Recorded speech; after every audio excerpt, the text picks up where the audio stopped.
साथ आई थी, लेकिन वोट ट्रांसफर नहीं हुआ था। क्या आप लोगों के लिए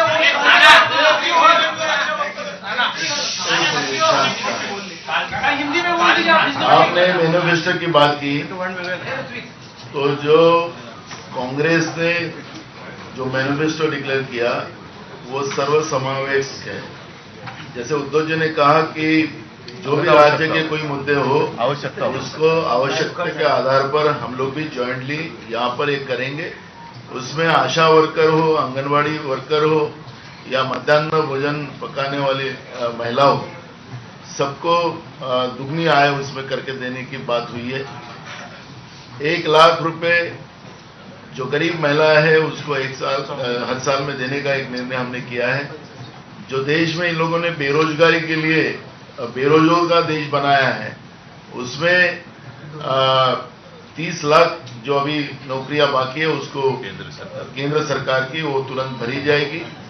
और जो बच्चों को नौकरी नहीं मिल रही लेकिन उनको 8,500 रुपया स्टाइपन हर महीने में दिया जाएगा।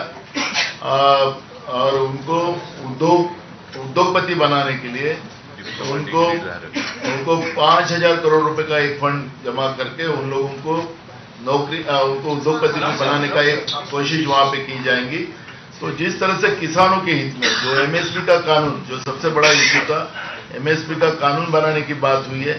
जो पीक बीमा योजना है उनके बारे में भी हमने कमिटमेंट किया है। और जो जीएसटी किसानों के ऊपर लगाया गया है वो जीएसटी पूरा खत्म किया जाएगा।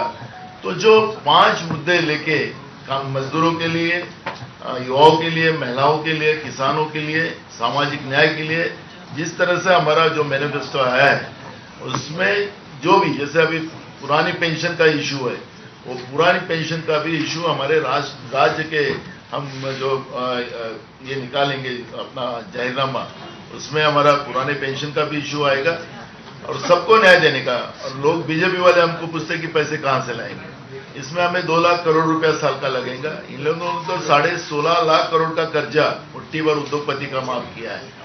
तो हमारी सोच जो है इंडिया गाड़ी की, कि देश की जनता का पैसा, आम लोगों का पैसा लोगों तक पहुंचे और वो मुख्य धारा में आए, ये हमारा मैनिफेस्टो है। उनका जो मैनिफेस्टो रहता है कि मुट्ठी भर लोगों के लिए देश चले, वो अब सबको समझ में आ गया है। और इसलिए जो बार बार हमारे मैनिफेस्टो पे उनकी जो जिस तरह से जो तकलीफ उनको हुई है उसकी उनके भाषण के माध्यम से अपने को समझ में आता है। हम लोगों की बात कर रहे हैं और वो मुट्ठी भर लोगों की बात कर रहे हैं, ये फर्क हमारा और उनका है।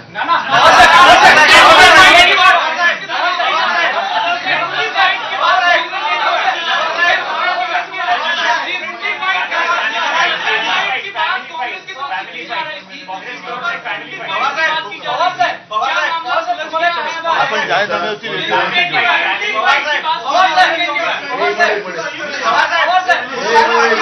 अरे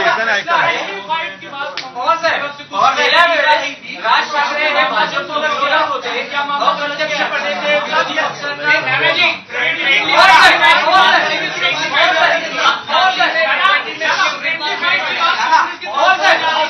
विषय क्लोज हो गया, उसकी चर्चा नहीं है।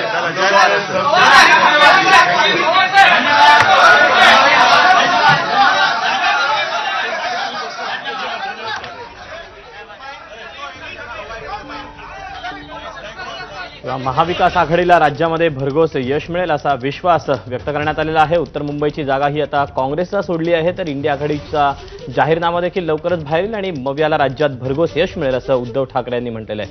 तर समजूतदारपणा दाखवणं म्हणजे अपमान नाही असं देखील पटोले यांनी म्हटलेलं आहे। तर तब्येत ठीक नसूनही सोनियाजींनी लक्ष घातल्याचं देखील नाना पटोले यांनी या पत्रकार परिषदेदरम्यान म्हटलेलं आहे। आणि या बातमीसोबतच बुलेटिनमध्ये वेळ झाली छोट्याशा ब्रेकची, लगेच परत येतोय, पाहत राहावे।